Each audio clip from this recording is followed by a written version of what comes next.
What kind of mind refuses to choose between painting and anatomy, between engineering and mathematics, between the beauty of a face and the mechanics of a wing? For most of history, the separation between art and science has been treated as natural, even necessary. But there was a man who spent his entire life demonstrating, through tens of thousands of pages of notes and drawings, that the separation was an illusion. Tonight, I am here with Rowan Hartsteele. Good evening, Clara. There is a thinker whose notebooks contain sketches of flying machines alongside studies of human muscle, designs for hydraulic systems beside observations on the movement of water, and portraits so psychologically precise that they have been studied for 5 centuries without exhausting what they contain. Tonight, we turn to a man who lived at the hinge of the modern world, and who understood, before the word existed in its current form, that science and art were 2 different languages describing the same reality. The question before us is how a child born outside of wedlock in a small Tuscan town became the figure who most completely embodied the ideal that the Renaissance was trying to articulate. The answer begins with a particular way of seeing, one that Leonardo developed in childhood and never abandoned, and with the intellectual environment of Florence that gave that way of seeing a context in which it could flourish. We are speaking about Leonardo da Vinci. Leonardo da Vinci was a Florentine artist, scientist, engineer, and anatomist, whose work across the second half of the 15th century and the early 16th century produced some of the most celebrated paintings in it. History and a body of scientific and technical investigation that anticipated modern thinking by generations. Then let us begin with the world he was born into, and with what made his particular formation possible. Leonardo was born on the 15th of April, 1452, in the village of Anciano near the town of Vinci, in the Tuscan hills west of Florence. He was the illegitimate son of a Florentine notary named Ser Piero da Vinci, and a young woman named Caterina, about whom relatively little is known. His illegitimacy had immediate practical consequences. He could not inherit his father's profession as a notary, and he was excluded from the formal Latin-based education that would have prepared him for careers in law, medicine, or the church. He was raised partly by his father's family, and partly, it appears, by his grandfather and an uncle, who recognized his unusual gifts and fostered his curiosity about the natural world. So the exclusion from formal education was also, in a sense, a liberation from its constraint. Yes, and Leonardo himself understood this. He later referred to himself proudly as a man without letters, someone whose knowledge came from direct observation of nature rather than from the transmission of inherited authority through classical texts. This was both a statement of method and a defense against the scholars of his era, who looked down on those who had not mastered Latin and the classical curriculum. Leonardo turned his exclusion into a principal experience he argued was the mother of all knowledge around 1464 or 1465. When Leonardo was approximately 13 years old, his father arranged for him to enter the workshop of Andrea del Verrocchio in Florence, one of the most accomplished and versatile artist-craftsmen of the period. Verrocchio's workshop was not simply a studio for painting. It was a center of technical production that undertook commissions in sculpture, goldsmithing, engineering, and mechanical design, as well as painting. Leonardo was trained in all of these simultaneously. So, from the beginning, his education was interdisciplinary by necessity rather than by choice. Yes, and Verrocchio recognized Leonardo's exceptional ability early, according to the art historian Giorgio Vasari. Writing some decades after Leonardo's life ended, Verrocchio was so struck by the young apprentice's contribution to a painting of the baptism of Christ that he reportedly declared he would never paint again, because the student had already surpassed the master. The story may be embellished, but the portion of that painting attributed to Leonardo does reveal something distinctively different from the rest of the work, a softness in the rendering of light and a depth of expression that point toward the innovations he would later develop. So even within the workshop context, something was already distinguishing his hand from those around him. Yes, and the quality that distinguished him was not simply technical skill, though his technical skill was exceptional.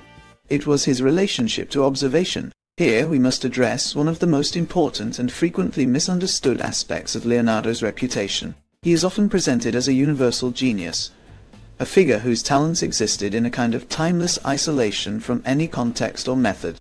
The historical reality is more instructive. Leonardo's extraordinary range of achievement was the product of a specific and disciplined method, one he practiced obsessively, and which can be traced through the approximately 7,000 pages of notebooks that survive from a much larger original body of work. The method was systematic observation. Leonardo looked at everything with an intensity and patience that his contemporaries found remarkable, and sometimes unsettling. He would watch the movement of water for hours, filling pages with drawings that traced the spiral patterns of a current around an obstacle. So the genius was not separate from the method. The genius was the method, applied with unusual persistence and range. Exactly, and that insight, that extraordinary achievement comes from extraordinary attention, rather than from some innate quality that ordinary people lack, is one of the most useful and democratic things Leonardo's career demonstrates. The notebooks are the central evidence for understanding how Leonardo worked. They were private documents written in his characteristic mirror script, from right to left in a hand, that could be read only with a mirror. This was probably a practical habit developed as a left-handed writer rather than a deliberate code. But the effect is that the notebooks feel like an internal conversation, a record of a mind working through problems, without an audience. They contain anatomical drawings of extraordinary precision, made from direct dissection of human bodies at a time when such work was legally restricted and socially stigmatized. They contain studies of the flight of birds so detailed that they informed his designs for human flying machines.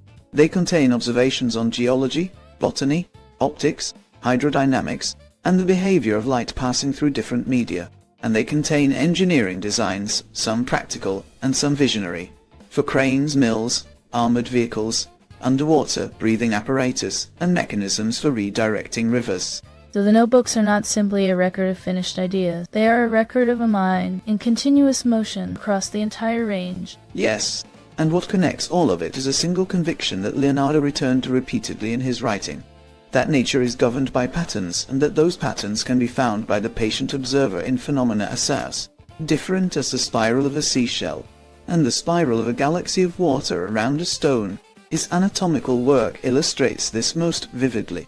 Leonardo performed dissections of perhaps 30 or more human bodies over the course of his career, working in the hospitals of Florence, Milan and Rome, often at night and in difficult conditions. The drawings he produced from these dissections are still considered extraordinary by anatomists today.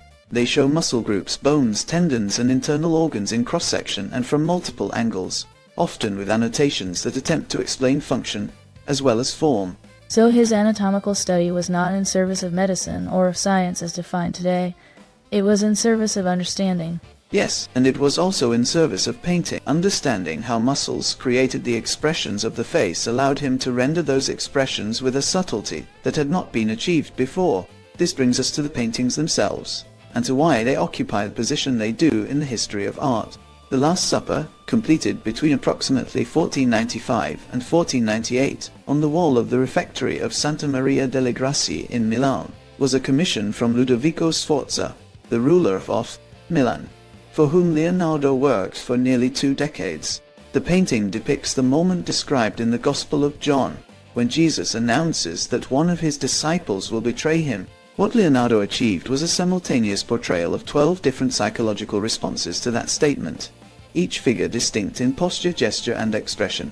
This was not simply a technical achievement, it was a philosophical one. Leonardo argued in his notebooks that the supreme purpose of painting was to depict the intentions of the soul through the movements of the body. The Last Supper is the fullest realization of that argument. So the painting was making an argument about what painting was for, and demonstrating it simultaneously. Yes, and the Mona Lisa, probably painted between approximately 1503 and 1517, makes the same argument in a different register. The painting's famous quality of seeming to shift in expression, depending on where and how it is viewed, is not a trick or an accident. It is the product of Leonardo's use of sfumato, a technique of softening transitions between tones so that no hard contour exists, which mimics the way the human eye perceives objects in peripheral vision. When you look directly at the subject's mouth, your sharpest vision registers it as neutral. When you look at her eyes, the less precise peripheral vision registers the shadows at the corners of her mouth as a smile. The ambiguity is built into the physiology of seeing itself. So, the mystery of the smile is not a mystery at all. It is a demonstration of how human vision works. Yes, And that explanation, far from diminishing the painting, reveals how deeply scientific Leonardo's artistic choices were. He was painting optics as much as he was painting a person.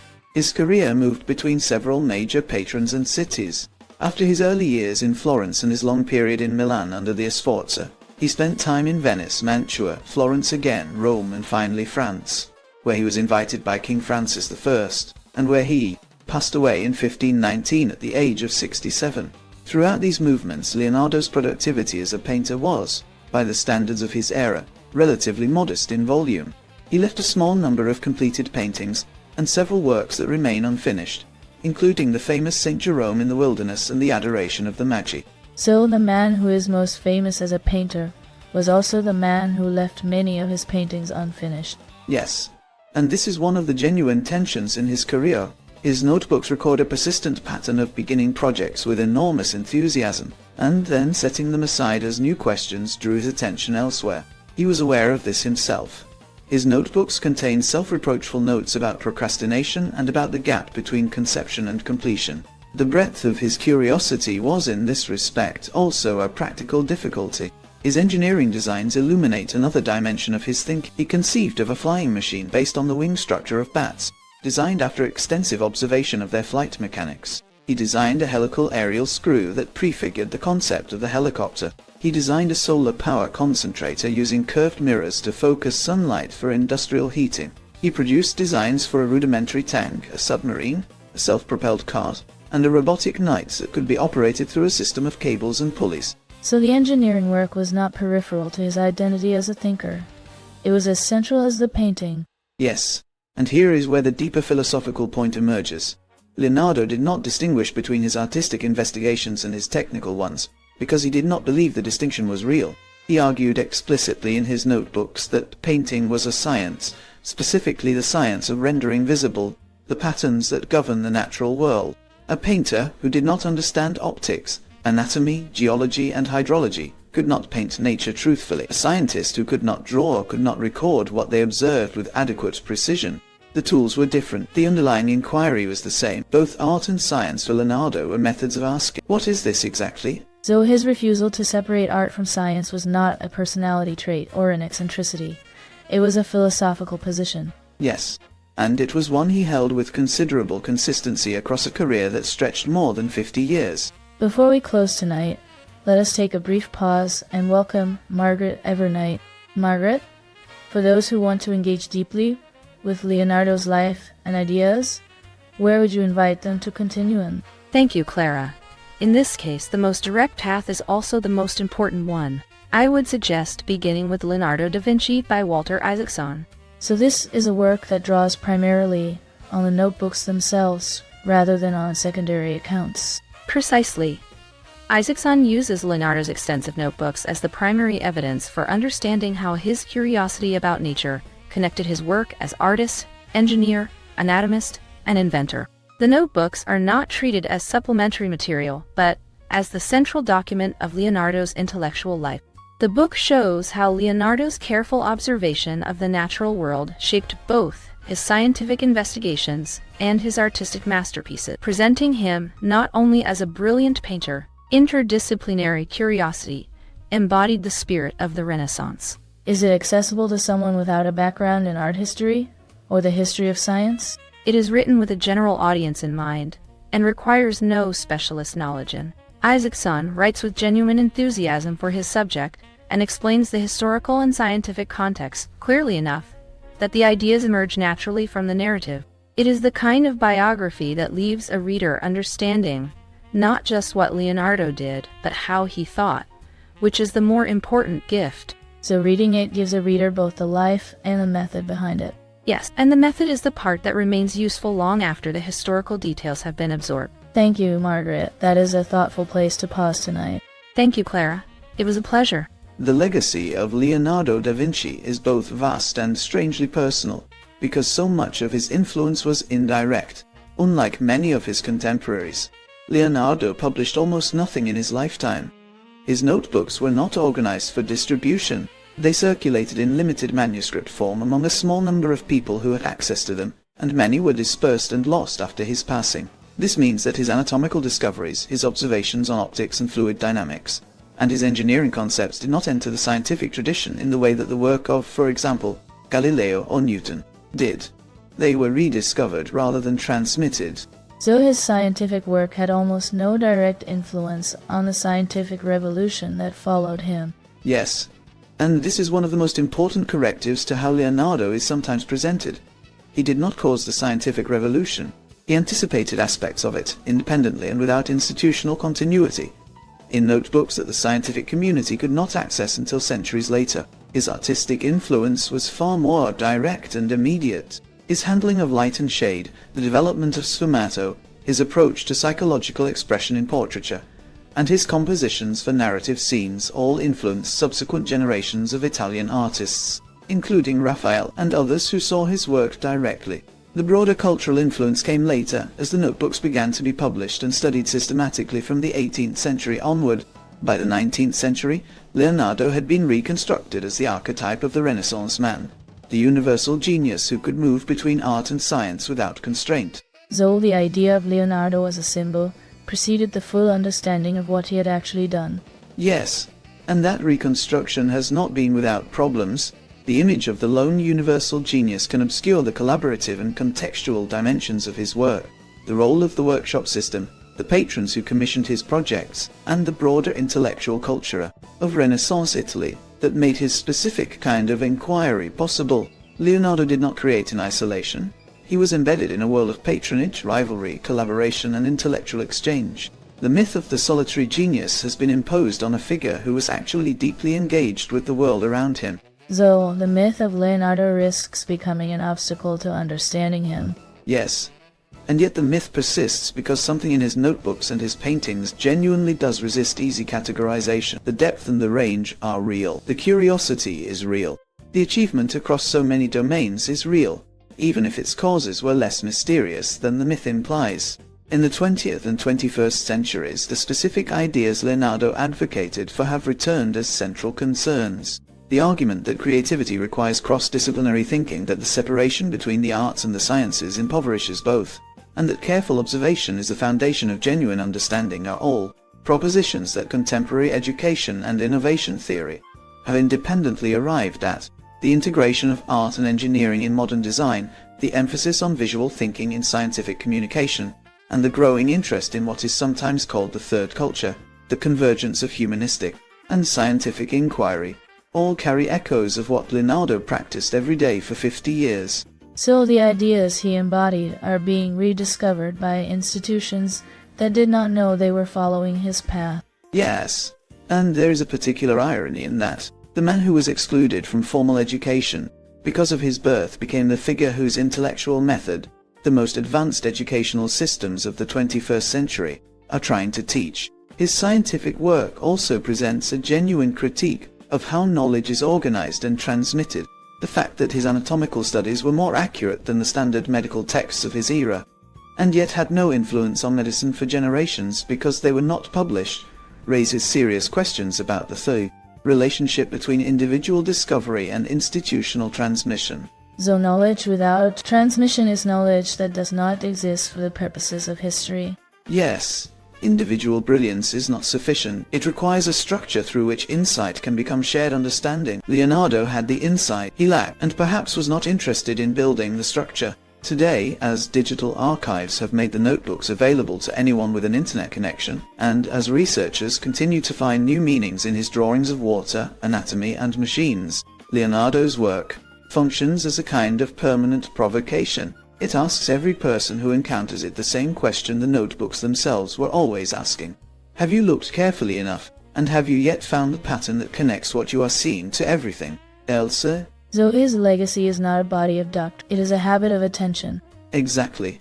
And habits of attention do not expire. Thank you for staying with us tonight, and thank you, Rowan, for guiding us through the life, the method, and the enduring questions of Leonardo da Vinci. He spent his life asking what this is and how it works.